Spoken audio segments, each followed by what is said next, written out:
Kotkaniemi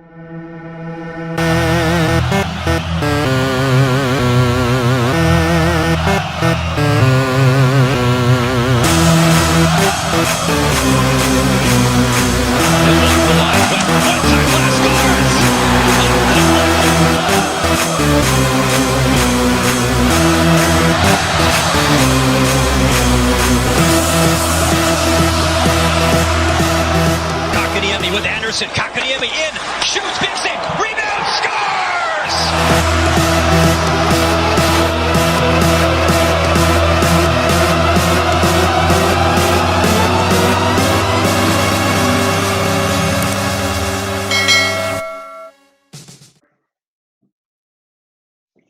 Salut les boys, ça va bien? Bienvenue au Fanatique épisode 21. Là, on reparle encore du Canadien. Une grosse semaine. On a eu 4 matchs. Dans le fond, le quatrième, c'est ce soir à 7h contre les Flames. 3 matchs qu'on a pu se mettre quand même quelque chose sous la dent, des bonnes performances et d'autres moins bonnes. On va parler là, de ça là, au courant de cet épisode-là avec aujourd'hui, j'ai P.O. Fortier qui est avec nous. Salut P.O., merci d'être là. Bridge, P.O. Fortier, P.O. Néron, pardon, qui est avec nous. Salut P.O. de retour. Et le classique, lui qui est toujours là, Gab. Salut Gab. Salut. Écoutez, messieurs, pour commencer, premier match, là, je veux dire, ça a été lundi, une défaite en tir de barrage de 2-1 contre les Canucks. Je regarde à ça, on a quand même tiré 30 fois au but. Je pense que c'était un match qu'on aurait joué 5 fois, on l'aurait gagné 4 fois. Tu sais, je veux dire, c'est un match, entre autres, que je trouve qu'on a bien joué, qu'on aurait dû gagner, mais bon. Malheureusement, c'est comme ça, c'est la cruauté du sport. Des fois, on gagne, des fois, on perd. Je veux dire, Price a été dans les buts, a quand même été solide. Messieurs, que vous en pensez de ce premier match rapidement? Écoute, si je peux y aller, là, moi je pense que le Canadien a joué un très bon match. On s'en est parlé un peu off-cam. Le Canadien a joué 59 minutes et 30 bonnes secondes. Ils se sont endormis pour les 30 dernières. Je pense qu'en troisième période, on a senti le Canadien beaucoup trop conservatif. Hein. On entend souvent que la meilleure défensive, c'est l'attaque. Je pense que le Canadien n'avait pas compris trop ce concept-là lors de la troisième période. Là. Je pense qu'ils étaient beaucoup. Ils ont bien joué, mais je pense qu'ils ont joué un petit peu ses talons pour vouloir se faire prendre. Écoute, on a vu le dernier but, hein, tout le monde a comme collapse, je peux me permettre en anglais, sur Bo Horvat. Ça l'a laissé un gars. C'est une petite erreur. Ça, on dit souvent que la game peut jouer dans les 30 premières secondes, mais là, c'est joué dans les 30 dernières secondes. Fait que, écoute, un peu crève-cœur parce que je pense que le Canadien était assez en contrôle de ce match-là. Mais écoute, Price a bien joué durant tout le match. On pensait qu'il allait peut-être partir avec le blanchissage. Ça a été la même chose lors du dernier match contre Vancouver aussi. J'ai hâte de le voir qu'on puisse finalement avoir un blanchage de Kerry. Mais bon, c'était un bon match canadien dans l'ensemble. Moi, de mon côté, c'est sûr que le Canadien a joué un très bon match dans l'ensemble, mais ça arrive là, des fois en fin de game, là, un petit relâchement, puis un but, c'était un beau tir parfait. Là, je veux dire, il n'y avait pas grand-chose à faire Price de ce côté-là. Price est vraiment bien gaulé cette game-là. Rien à dire sur sa performance. Mais ce qui a fait que les Canadiens, justement, ça arrive des petites erreurs comme ça en fin de game. Puis, justement, il faut que tu fasses une avance. Quand tu domines le match comme ça, il faut que tu aies une avance de plus qu'un but, généralement, plus justement pour te backer sur des erreurs comme ça en fin de match. On a vu le Canadien manquer beaucoup d'opportunités de marquer. Ils en ont eu en masse des opportunités, cette partie-là, pour marquer des buts. Ils n'ont pas été assez opportunistes durant le match. Oui, ils ont dominé durant tout le match, mais on va se dire que cette domination-là, tout au courant de la game, c'était supposé être plus qu'un 0 là, à ce moment-là du match. Là. Fait que, oui, ils ont été joués un petit peu plus les talons en troisième. Là, je suis d'accord avec Gab là-dessus. Mais sans équivoque, là, c'est le fait qu'ils n'ont pas été opportunistes pour marquer plus de buts durant le match que ça leur a coûté la game à la fin de l'année. Ouais, je suis tout à fait d'accord avec vous autres, les boys. Ça a été deux très bons résumés. Vous l'avez dit dans l'ensemble, les gars ont bien joué. Une erreur en fait de game. T'es crève-cœur en salle, là, quand tu y penses, tu te dis la game qu'ils avaient joué et qu'ils ont joué, j'étais sûr qu'ils allaient sortir avec. Un but, une erreur. Malheureusement, shootout, bon, c'est tout un peu ses poches aussi, là, perso, mais qu'est-ce que tu veux? Ils n'ont peut-être pas les joueurs pour jouer un shootout, je sais pas, mais moi, je suis d'accord avec les boys. Bon, je pense qu'on ne peut pas oublier la fin de Thomas Tatar qui se croyait à NHL 2018 sur sa console et qui essaie de faire une belle fin. Écoutez, je n'ai pas le goût d'en parler plus que ça. C'est assez décourageant, c'est assez triste. Point positif, messieurs, que j'aimerais souligner de ce match-là, l'effet Burrow, je pense qu'il se fait sentir encore un but en avantage numérique sur 2 occasions. Alors ça, c'est un point de vue qui est positif. Après ça, on se transporte à mercredi. Imposante victoire du Canadien. 5 buts, 8 ailes, 5-1, messieurs, contre encore les Canucks. On a tiré 45 fois au but. Là, je veux dire, c'est sûr que si tu tires, les occasions de marquer vont arriver. Je regarde à ça. Seulement 1 en 5 pour les avantages numériques, mais encore une fois, au moins, on a marqué encore un but en avantage numérique, c'est positif. Dano qui nous arrive avec son premier but de la saison, je veux dire, ça doit faire du bien pour ce joueur-là, mais si on s'en parle un peu hors caméra, ce gars-là a tellement de pression avec les histoires de son contrat, qu'ils soient vrais ou pas.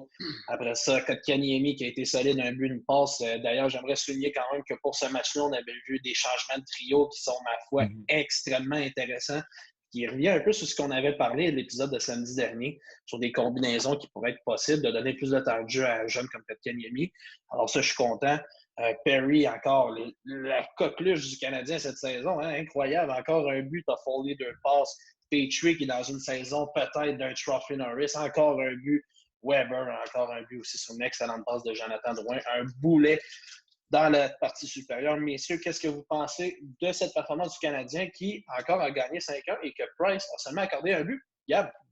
Écoute, ça a été une excellente performance du Canadien. Il faut souligner que c'était le premier match là, que je vois à 23h. Écoute, personnellement, j'ai rattrapé la troisième période le lendemain, mais j'ai pas pu l'écouter. Fait que j'ai pas vraiment vu toute la troisième période au complet. Sinon, ça a été un excellent match du Canadien. Écoute, on a parlé le match de lundi. Perry qui était là sur le but de Petrie. Un excellent but avec la passe de Paul Byron mercredi. Écoute, Corey Perry, je trouve, il fait sentir sa présence. Ça a été un excellent match. Tout le monde s'est présenté. Puis il fait à noter aussi Dano, ça a été la première fois de la saison qui a été l'attaquant avec le plus la rondelle sur sa palette là, en zone offensive durant le match de mercredi. Fait que c'est un fait à noter. Là, ça va peut-être l'aider un peu plus à upgrader sa game. Il a trouvé le fond du filet pour la première fois. Dans l'ensemble, ça a été vraiment une leçon de hockey que les Canadiens ont fait aux Canucks. Mais c'est ça qui est un peu talent, les gars, hein, c'est qu'on est des échantillons face aux Canucks, face aux Wallers. Ça n'a pas été tant facile contre les Sénateurs quand le Canadien arrive contre les Jets. Ben, on va faire des bons matchs aux Jets. Puis contre les Leafs, on dirait qu'on est prêt à le gagner. Fait que c'est ça qui est comme un peu inquiétant chez les Canadiens, c'est qu'on parle souvent de bons matchs contre les Canucks, mais pas tout le temps contre les autres équipes. Mais en général, écoute, on peut pas demander mieux là, par rapport à la victoire de 5-1 du Canadien. Moi, personnellement, de mon côté, c'est sûr, c'est une leçon de hockey, là, ce match-là. C'est une domination totale. Mais d'un autre côté, comme Gab dit, c'est contre les Canucks. Je veux dire, c'est sûr que dans la Ligue nationale de hockey aujourd'hui, il n'y a pas un match de facile théoriquement, là, parce que si tu es dans la Ligue nationale de hockey, c'est les meilleurs joueurs au monde. Fait que même si tu un club plus faible, peut sortir fort une game, puis peut te voler le match, comme on a vu la game d'avant. Même s'ils ont été dominés par le Canadien aussi, pas autant que l'autre game d'après, là, mais ils ont quand même fini avec la victoire quand même, parce qu'ils n'ont pas lâché jusqu'à la fin. Mais c'est ça, c'est une domination totale, mais c'est sûr que, comme Gab dit, il faudrait enregistrer des scores comme celui-là contre des équipes comme les Jets ou contre les Leafs ou des clubs que on va rencontrer, qu'on va compétitionner vraiment pour en série ou peu importe, là, vraiment que le next level de la Hockey League. Là. Mais non, sinon, c'est une domination totale. Là, le Canadien a bien joué. J'ai aimé ce que, justement, Perry, là, comme Perry, on a vu sur son but la patience qui est revenu de l'autre côté, au mieux de tirer au filet directement. Ça, c'est l'expérience. C'est pas le joueur le plus rapide, mais ce gars-là a un hockey mindset, il a de l'expérience. Il a la vision de jeu incroyable. Fait que, il n'a pas besoin d'aller vite tant que ça. Puis, il a reçu la passe, il a été patient d'aller de l'autre côté. Mais ça dans le but, bing bang. Dano, ça n'a pas été le but du siècle, mais au moins, il a trouvé le fond du filet. Fait que, non, ça, ce côté-là, c'est intéressant. Ah, oui. Ouais. Ben, moi, même affaire. Moi, j'ai aimé les points de Dano. Là. Dano a joué quand même un très bon match, je trouve. Là, justement, tu disais pas que ça palette le plus souvent. J'ai adoré. Carey, encore une fois, là, on parlait de Carey, vous avez parlé de Carey un peu dans les derniers podcasts aussi. C'était difficile, il accordait une couple de buts, c'était pas sûr la confiance était là. Départ de Wade, puis je trouve qu'il a couru quand même deux bonnes games, deux buts, un but. Je pense que ça s'enligne bien, mais encore une fois, on souligne le fait de c'est contre les Canucks. On aimerait ça voir une performance comme ça contre les Leafs. Fait que, à suivre. Intéressant, messieurs. Bon, on a sorti sport mercredi et là, parlons de jeudi, messieurs. Pénible à regarder ce match-là, la défaite de quand même juste 2-1 contre les Flames de Calgary. Je veux dire, le Canadien, malheureusement, s'est réveillé trop peu trop tard ou s'est endormi trop tard. Mais bon, il reviendra plus tard. Regardez, on est passé de 45 tirs au but. Mercredi, on a seulement tiré 18 fois au but à jeudi contre les Flames avec un but tard en troisième de encore Corey Perry. Messieurs, pour être franc avec vous, je pense que moi, le point qui me revient, que je retiens de ce match-là, c'est les revirements. Pas nécessairement qu'il y en a eu beaucoup, mais ça a été des revirements très coûteux. 9 revirements. Là, chez Weber, son match a été catastrophique jeudi contre les Flames. Là, ça a été très difficile. Je vais vous entendre là-dessus. Vas-y, Gab. Bon, écoute, match très pénible, là, comme tu l'as dit, du Canadien. Je crois que les deux premières périodes, ça a été les deux périodes les plus plates à regarder de l'année, sincèrement. J'ai écouté la moitié de la première période, fait que je ne pourrais pas trop te le dire. Deuxième aussi, fait que j'ai vu une coupe de revirement jusqu'à 9, là, tu me le dis, c'est complètement terrible. C'est vrai que j'ai remarqué comme toi que chez Weber était très lent. Mais je crois qu'à un moment donné, là, Marc Denis a dit que les revirements étaient quand même, tu me corrigeras, là, mais je pense que Calgary en a au moins 5 ou 6, si je ne me trompe Oui. pas. Fait que, c'est le Canadien aussi qui ont été manque d'opportunisme un petit peu. Les deux premières périodes, on dirait que les Canadiens essayaient juste de jouer le long des rampes, puis essayaient juste de rentrer ça vers le haut de la zone, utiliser le défenseur un peu trop souvent, c'était beaucoup trop de cycling. Je m'explique mal comment le Canadien a pu jouer sans le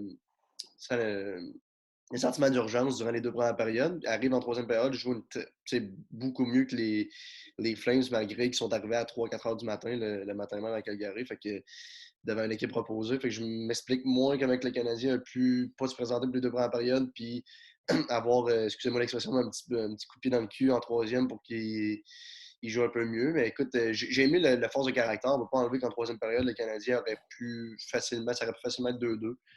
Encore une bonne présence de Corey Perry devant le filet pour créer quelque chose. C'est des petits détails comme ça que ça prend avec le Canadien. L'expérience, il montre que c'est en étant là que ça fait mal que ça va payer dans ce genre de match-là, hein, fait que pour faire la différence. Fait que c'est ça, j'ai vraiment hâte de voir le Canadien ce soir, les gars, avec Price back. Je crois qu'Allen n'avait rien à s'enlever. Le deuxième but, surtout, qui est un tir extrêmement parfait. J'ai hâte de voir le retour de Price contre les Flames, comment tout le monde va réagir, là, comment que les deux équipes vont jouer ce soir aussi. Oui, moi, très d'accord. Le côté Price, là, j'ai hâte de voir duel de gardien là, ce soir. Très bon gardien là, du côté des Flames également. Fait que j'ai hâte de voir si Price va se sentir challengé par ça. Sinon, là, un match complètement oublié à part les 10 dernières minutes là, pour moi, pour ma part, le match à oublier complètement. C'est sûr que c'est deux matchs en moins de 24 heures. Là, je veux dire, avec un déménagement de place de ville. C'est sûr qu'on ne pouvait pas demander la meilleure performance aux Canadiens de ce côté-là. J'ai Allen, rien à se reprocher, là, ça c'est sûr, mais c'est du côté là, des joueurs à l'avant, comme Weber, là, comme George t'a dit, là, performance catastrophique. C'est là qu'on ressent la vieillesse, là, je pense, là, du côté de ces joueurs-là, là, que c'est pas autant facile. Il manque de vitesse. Non, mais ça va pas de bon sens. C'est parce que, non, mais il n'y avait juste rien qui marchait. Il y avait de la misère à sortir de leur zone, je veux dire. Là. Il y avait de la misère à traverser la ligne rouge, là, la ligne centrale. Là. Ça n'avait aucun sens. Puis il y avait tout le temps un gars minimum ou deux gars sur eux autres, tout le temps sa pression. Les Flames, ils le savaient, là, je veux dire.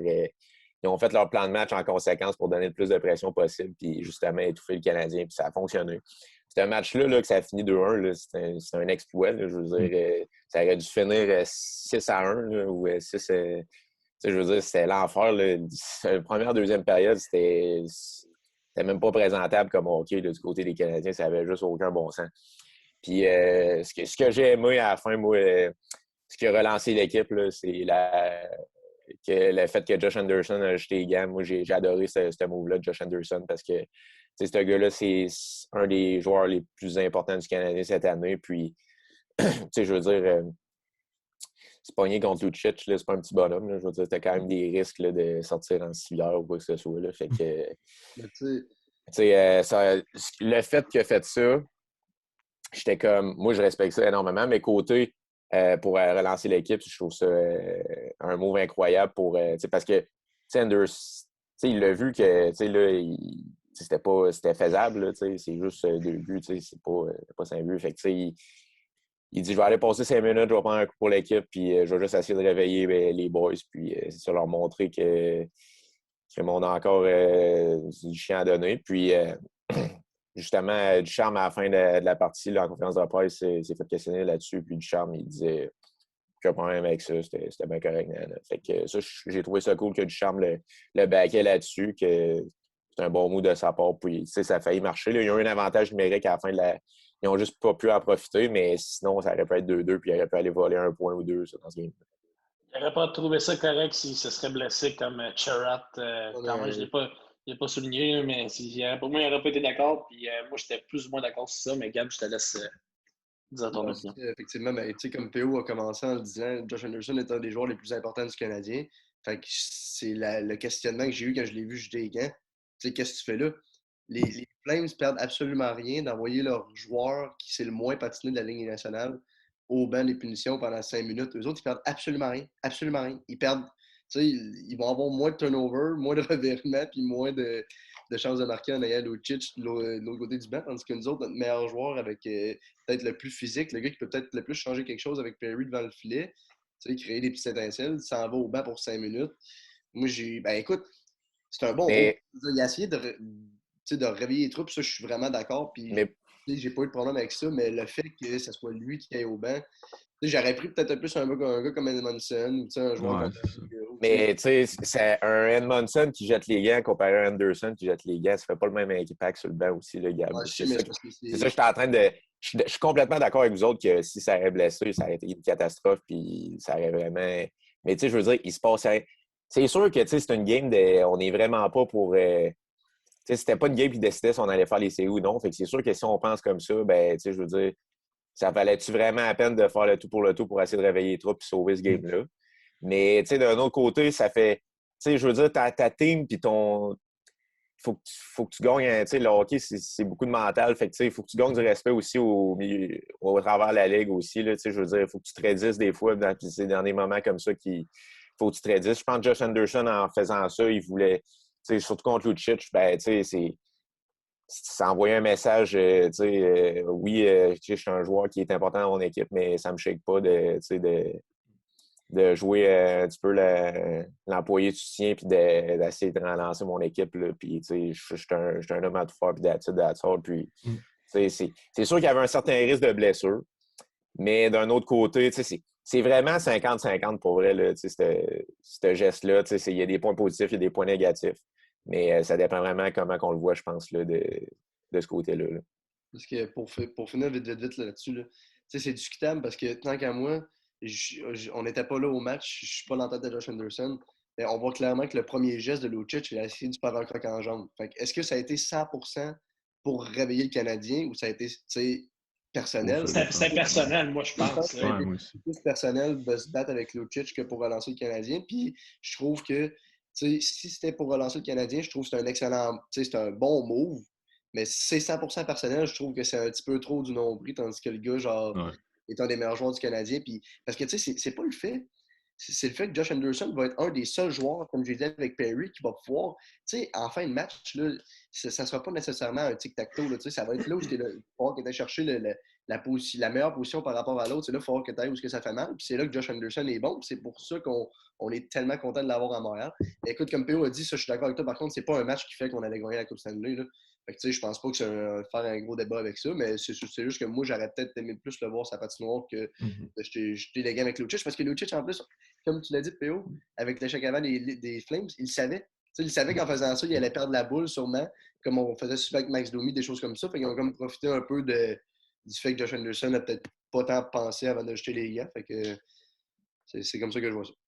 Intéressant. PO Forti, je veux t'entendre là-dessus. Ouais, je suis vraiment aussi des deux bords, les boys. C'est un bon move si tu penses pour l'équipe, pour donner un momentum au club. mais c'est un mauvais mot si tu penses un peu à toi-même là-dedans personnel. Tu sais, tu l'as dit, c'est pas un match de playoff, c'est pas un match. Tu sais, c'est OK, tu veux quand même gagner le match, mais si tu penses à toi-même, tu arrives dans les playoffs, ces gars-là comme Lucic qui savent ce qu'ils font dans la NHL, avec l'expérience qu'ils ont, ils vont jouer dans la tête des jeunes, ils vont jouer dans la tête des gros joueurs l'autre bord. Puis si c'est personnel, c'est dur à prendre. Puis tu te dis, rendu dans les playoffs, dépendant de ce qui va arriver, ça peut être dur sur le mental aussi du boy. Fait que, non, moi, je pense que ça apporte tes fruits un peu. On l'a vu, les gars sont venus un peu un but, mais c'est tout ce que je vois vraiment de positif là-dedans. C'est tu penses Mais à l'équipe faire. Mais moi, il y avait un risque, juste une 30 secondes, une petite parenthèse pour finir. Il y avait un risque. Là, après le combat, le risque de blessure n'a pas été arrivé. Fait que good. Fait que là, à partir de ce moment-là, il y avait juste du positif, je pense, de relancer l'équipe à partir de ce moment-là. Puis, pour vrai, les boys, là, ça a fonctionné. Tu sais, je veux dire, c'est juste qu'ils n'ont pas profité assez de l'avantage numérique à la fin. Là.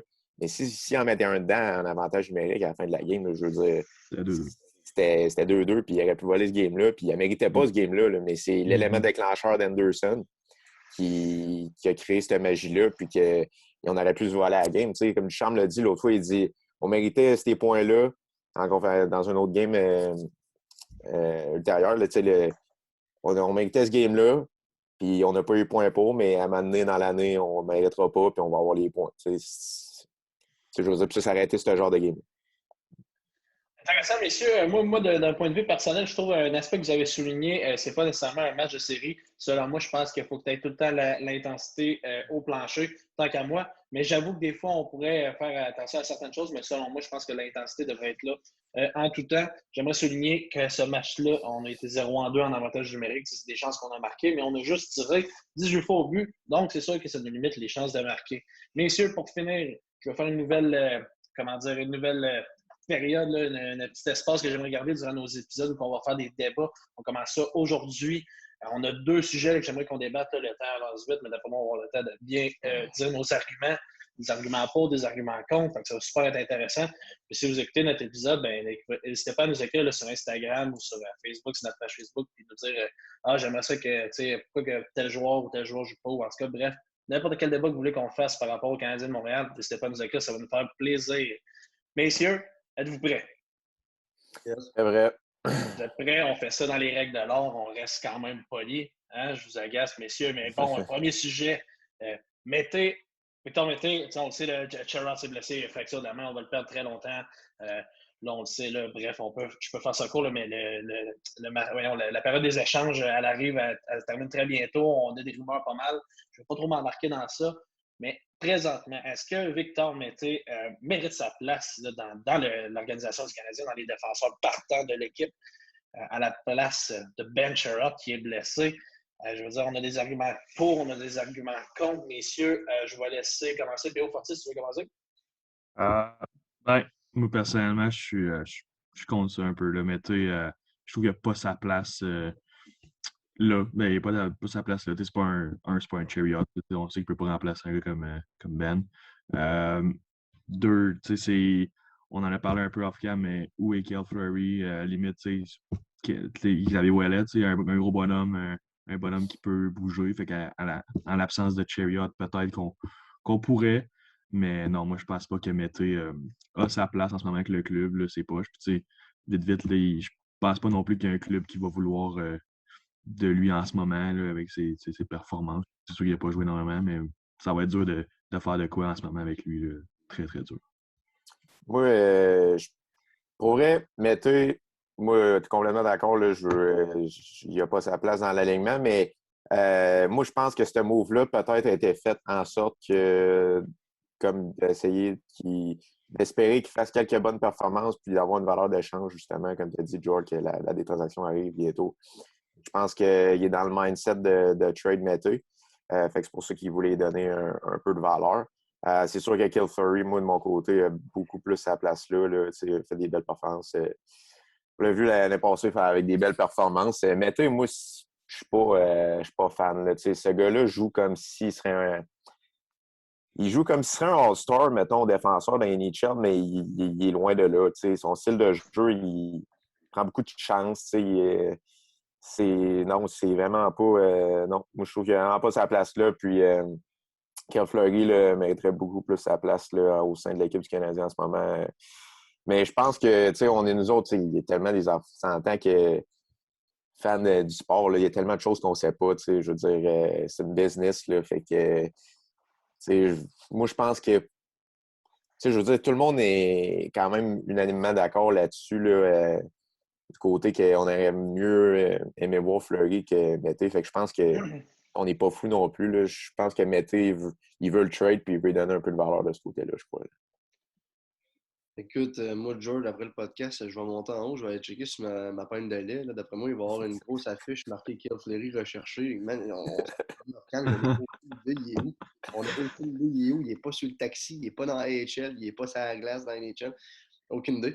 Mais écoute, je pense que Kel Fleury, là, regarde, moi, je suis complètement contre le fait que Mété soit dans l'alignement, dans le fond. Là, tu sais, dans le fond, je veux pas qu'il soit dans l'alignement. Mais ouais, c'est ça. En plus, Fleury, ça pourrait apporter, tu sais, on s'en est parlé, mettons que tu montres Romanov avec Weber, ça donne un pairing, tu sais, gauche-droite. Après ça, tu peux avoir Edmondson, Petrie qu'on touche pas. On aurait gauche-droite, puis tu pourrais avoir un Kulak et un Fleury gauche-droite, tu sais. Surtout que là, ça n'aide pas Mété s'il joue. J'ai pas trop porté attention, mais tu sais, si Mété joue à droite, ou peu importe, c'est cool. Ça reste qu'il y a un des deux gars qui a un peu la job sale là, en jouant à droite, mais en étant gaucher. Fait que je pense que ça peut apporter quelque chose. Si on regarde les statistiques avancées, Victor Mété apporte peut-être une bonne première passe à genre 70% du temps, apporte absolument rien aux Canadiens. Je veux dire, ce qui avait fait la grosse différence quand il avait fait l'équipe du Canadien, je trouve, c'est que, un, c'était sa bonne première passe, puis deux, il était très mobile. Mais là, on dirait que plus que les années vont, plus que la NHL devient de plus en plus mobile, fait que de plus en plus qu'il est trop petit, il n'est pas assez mobile. Je trouve qu'il n'apporte pas assez grand-chose aux Canadiens. Moi, ce serait vraiment Kel Fleury si on est capable de le retrouver. Là. Moi, je trouve que, en plus que Kel Fleury, l'année passée, je vois beaucoup comme Romanov. Il est une recrue, pas le gars de 6 pieds 4, mais qui fait assez la job physiquement, puis il n'avait pas peur de brasser les Draisaitl puis les Kucherov de la NHL. Fait que moi, j'ai vraiment aimé Kel Fleury, là, il s'en laissait pas imposer. Un gars droitier, quand même un bon lancier. Fait que non, mon choix, ça serait Kel Fleury si on est capable de le retrouver. Mais sinon peut-être, là, on parlait vite, peut-être un échange. Je ne sais pas ce que ça peut dire. Ça aller chercher. Habituellement, c'est ça l'affaire. À date limite des transactions, Marc Bergeron va chercher de la profondeur. On dirait comme s'il y avait 3 équipes de la NHL. Mais non, c'est ça. Peut-être un échange qui peut arriver. Écoute, on a beaucoup de jeunes, on a beaucoup de choix au repêchage. Je te dis pas d'aller chercher Victor Edman, là, mais peut-être d'aller chercher un gars. Il y a Hécombe, il y a David Savard. Mais ça va coûter cher. Ça va coûter cher, c'est ça qui arrive.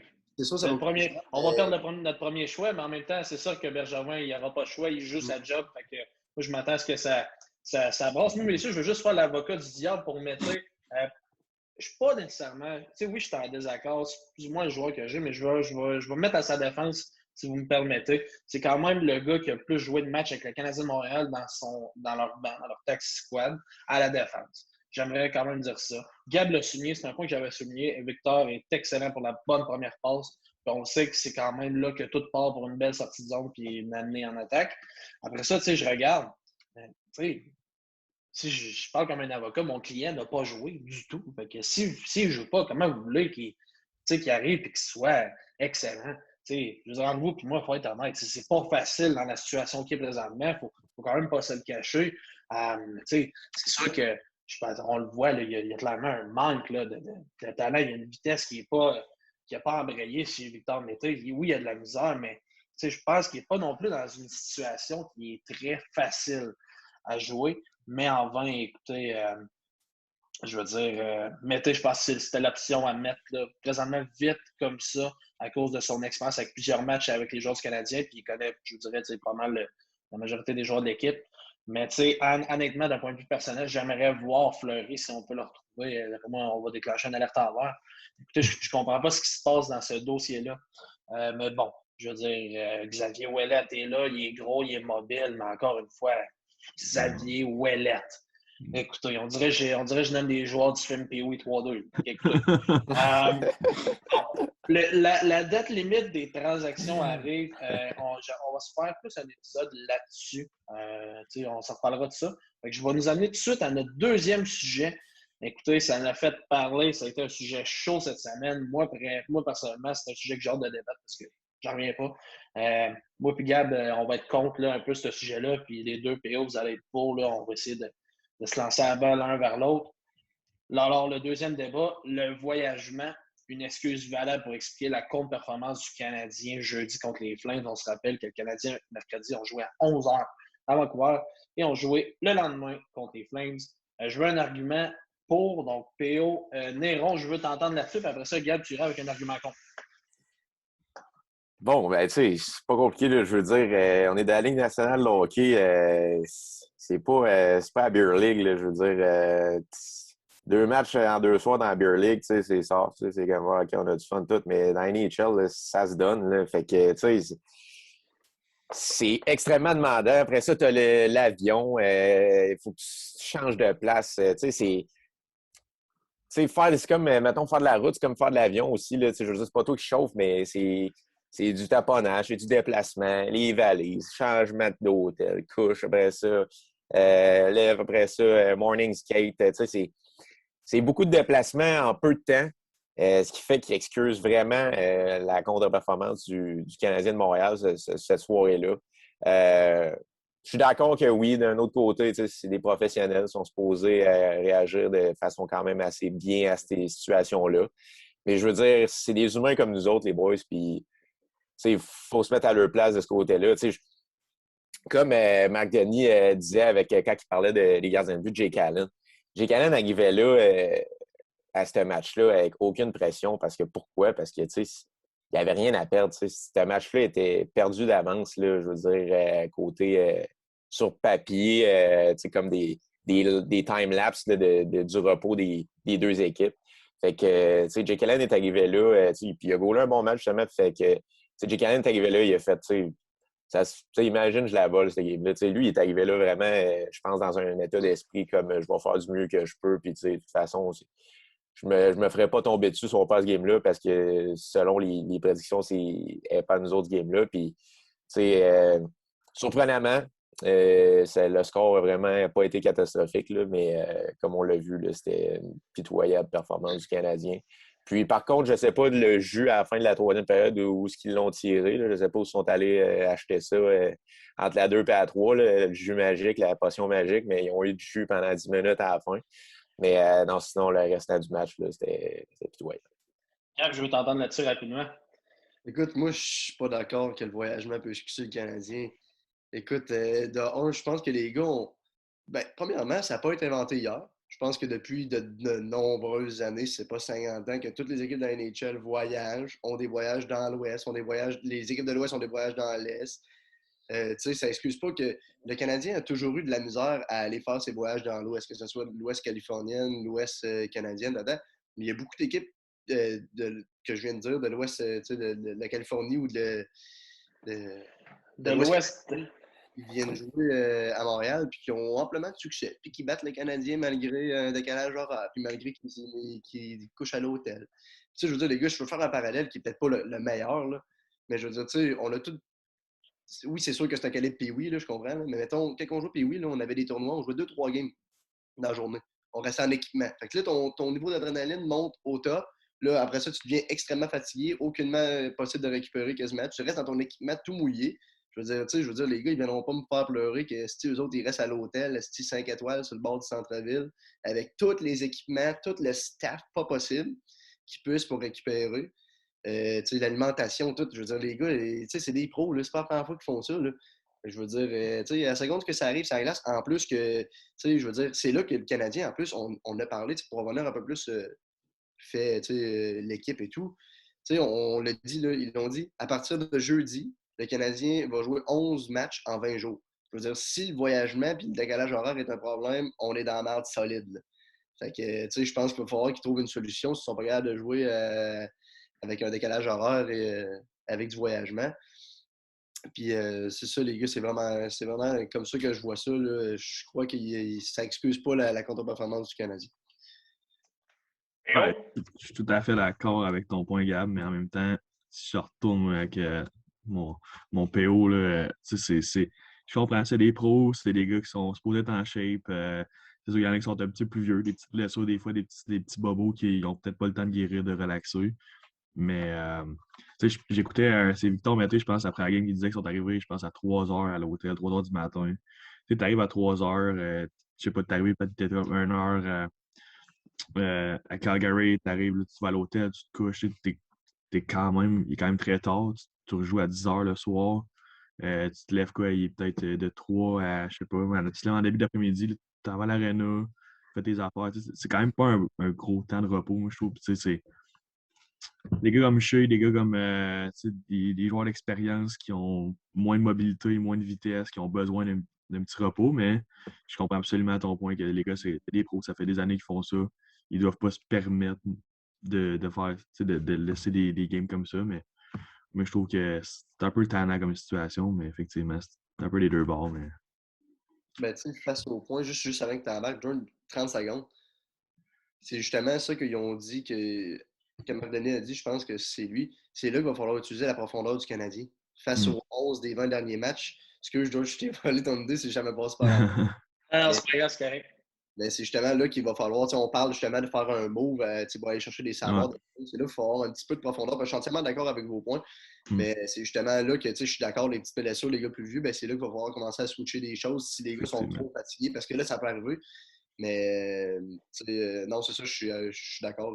Vas-y, George, je te laisse. Les boys, ça n'a pas de bon sens qu'on prenne ça comme excuse. Je trouvais ça inacceptable des joueurs du Canadien, de l'organisation du Canadien aussi, parce qu'ils veulent pas. Ils ont des attachés de presse tout, qui leur disent quoi parler et qu'est-ce qu'ils veulent pas. Des entraîneurs, qu'on parle que la fatigue est une excuse qui peut expliquer cette contre-performance-là. Tu gagnes des millions à jouer au hockey, OK? Moi, je gagne des millions. Yann gagne des millions. PO, vous gagnez tous des millions pour jouer au hockey. On se présente en sacristie, là, sur la glace. C'est inacceptable. Moi, là, mettons, là, on n'aurait pas parlé dans les médias, là, que les joueurs et les entraîneurs ne le disent pas. Fine, c'est ça que je veux. Mais dis-le pas publiquement. Ah, écoute, Chantal, c'est vrai que ouais, ça a été dur, hein, on est arrivé tard, puis regarde, non, ça n'a pas de bon sens, il n'y a pas d'excuses à faire. Tes gars, s'ils ne sont pas présentés, ils ont été mauvais, ils ont sorti un match exécrable. Il faut que tu sois honnête. Moi, c'est ça que j'aime pas à Montréal. C'est une culture on dirait qu'on se trouve tout le temps des excuses. Puis ça m'enrage. C'est pour ça que je rêve un jour de voir Patrick Roy. Patrick Roy, là, s'il avait été le DG ou entraîneur-chef, il aurait débarqué, il aurait dit mon club a été pourri à soir, c'est ça que je veux, il n'y aura pas d'excuses, puis on s'en va demain. Tu règles le problème demain. C'est inacceptable de voir des excuses sur le voyagement. Messieurs, tu sais, on travaille tous, mettons, un job moyen, mettons, on fait un 8 heures par jour, on fait un 40 heures semaine. Les gars n'ont rien fait de la journée. Il n'y avait pas un entraînement matinal. Ils n'ont pas eu à se réveiller. Je veux dire, tu es quand même capable d'aller chercher, là, en arrivant à 3 heures, tu es capable d'aller chercher au moins un 8-9 heures de sommeil. Après ça, je veux dire, si tu te présentes à l'arena le soir, tu es supposé te présenter. Là. Oui, je sais que c'est demandant, là, puis vous le savez tous, mais j'en reviens pas qu'on excuse cette contre-performance-là par la fatigue. Moi, je peux vous le dire, là, moi, je trouve que ce que j'ai vu, je ne suis pas Jésus, pas Dieu. Mais tu sais, le Canadien a juste été mauvais. Je n'ai pas vu nécessairement un club qui était fatigué. Je veux dire, Sutter, le nouvel entraîneur des Flames, on le savait que ça allait être dur, ce match-up. Puis je vous le dis, là, ce soir, alors qu'on se parle, là, il est midi. Carey Price n'est pas encore confirmé pour le match de ce soir. On devrait, là, ça devrait. Là. Mais je vous jure, messieurs, à 7 heures, là, les Flames vont être prêts. Ils vont vouloir arracher les bandes. Je veux dire, cet entraîneur-là amène une éthique de travail, une discipline, puis je veux dire, tellement il veut tellement que ses joueurs soient actifs, soient proactifs, pardon, que je vous jure, ce soir, ce ne sera pas facile pour le Canadien. Puis c'est ça qui est arrivé jeudi. Je veux dire, moi, je vais arrêter de parler parce que je m'étale, là, mais ça n'a pas de bon sens d'un club professionnel de se dire « Ah, ça a été pas facile. » Je veux dire, quelqu'un là, qui accumule ça sur des semaines, qui doit arrêter de travailler pour ça, je peux comprendre. Ça, c'est correct de me dire ça après un match. Écoutez, moi, je suis pas d'accord. Ça met la table, en tout cas, pour le match de ce soir, messieurs. Là, parlons-en, on a encore un peu de temps. Canadien Flames à 7 heures. Là, on retrouve des heures normales. Le Canadien qui va être son 4e match sur 6 à l'étranger. Price devrait garder les filets tant qu'à moi. Puis il faut se le dire, Price a quand même 3 matchs sur 4 s'il joue ce soir. Là, donc, on est quand même... Moi, je pense qu'on est satisfait de l'utilisation de Carey Price. Messieurs, vos Je voudrais, voyons, pardon, je perds mes mots. Messieurs, vos prédictions pour ce soir, Canadien Flames. Gab, je te laisse commencer. Écoute, je pense que ça va être un match resserré. Tu as parlé de Daryl Sutter. Excuse-moi. C'est un coach qui permet à ses joueurs puis qui demande à ses joueurs d'être proactifs, comme tu as dit. C'est un gars qui a gagné la Coupe Stanley. Ça va être une éthique de travail exemplaire. Les gars vont faire la job. L'expérience. L'expérience aussi. Puis j'ai hâte de voir si ça va. On dit souvent là, que ça va prendre une couple de jours. T'sais. Puis là, ils sont dans la même situation que les Canadiens avec Dominic Cham. On disait que Dominic Cham, ça va leur donner un boost à l'attaque. J'ai hâte de voir ça avec les Flames. Je crois pas que c'est le 100% le boost espéré qu'ils ont eu jeudi. Là. Je pense que les Flames auraient pu jouer un peu mieux aussi, vu les circonstances. Écoute, je pense que ça va être un bon match. Un match serré. J'ai vraiment, mais vraiment hâte de voir Carey de retour dans les filets. Il goal vraiment bien de ce temps-ci. On dirait qu'il rapporte la confiance aux joueurs. Tu sais qu'on parlait que les joueurs peuvent se permettre d'en faire un peu plus puis de prendre un peu plus de chance parce que Carey a sa prestance devant le filet. Je trouve qu'il a retrouvé ça un petit peu. J'ai vraiment hâte de voir son match, les gars. Moi, je vais y aller avec un 3-2 pour le Canadien. Je pense que Price va nous permettre de rester dans ce match-là. Puis je pense que là, le Canadien va peut-être trouver une façon de tester un peu plus Markstrom si c'est lui aussi qui est confirmé dans les filets. Moi, de mon côté, je pense que ça va être un duel de gardien de but, là, assurément. Les deux clubs, là, ça va se présenter d'un côté du Canadien qui sont fait manger, ils sont fait manger la dernière game. Vont arriver là avec une fin, je pense, assez élevée. Fait que, donc, je pense qu'ils vont se présenter pour le match. Parce que ça a été une performance insultante là, le dernier match. Puis sinon, les Flames ont juste. C'est un bon club. Les Flames, je veux dire, sont gros, sont vite. Avec un nouvel entraîneur, comme vous dites. Fait que non, je pense que les côtés player là, d'un bord ou de l'autre, ça va jouer du gros hockey. Rendu là, ça va être les gardiens qui vont trancher, là, je pense. Là, deux excellents gardiens. Price, je suis très d'accord avec toi, Gab. Il a retrouvé un peu son aura. Comme j'avais dit dans le dernier podcast, là, que le monde s'étalait un peu sur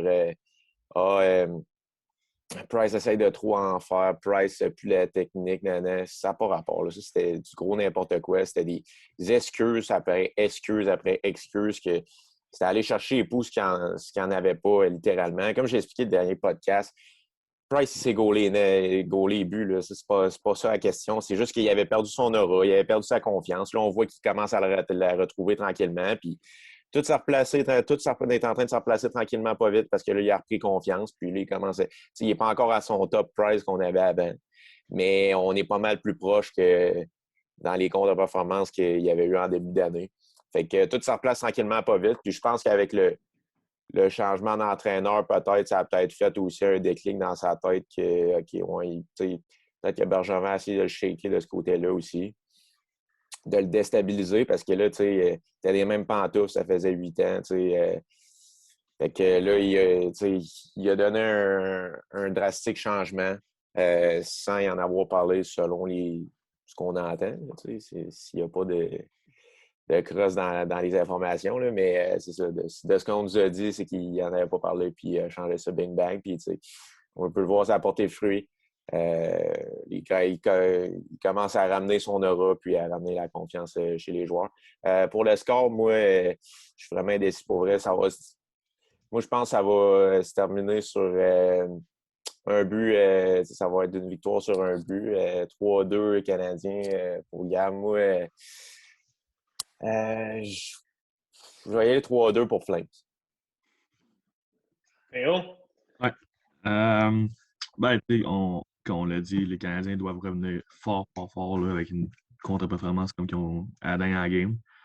Les Flames, tu l'as dit, ils vont être en feu, ils vont vouloir tout arracher, ça aussi, c'est sûr. Fait que si les deux clubs jouent avec intensité tout le long du match, les 60 minutes, ça pourrait être un excellent match. Goaler, on sait, Carey, ça va bien. Markstrom, si c'est lui qui est confirmé, va très bien aussi. Prédiction, moi, je vais. Là, on a 2-3-2. Je vais y aller un peu plus de. Je vais y aller 4-3, overtime. Peut-être, je sais pas. Je vais y aller comme ça, mais il n'y aura pas plus de buts que ça. Enfin, je ne sais pas, non. Écoutez, messieurs, moi, d'un point de vue personnel, le match très important pour le Canadien. Là, on le sait, là, au niveau du classement, là, le 4e et 4e avec 31 points, les Jets juste en avant d'eux avec 34, les Flames à 27.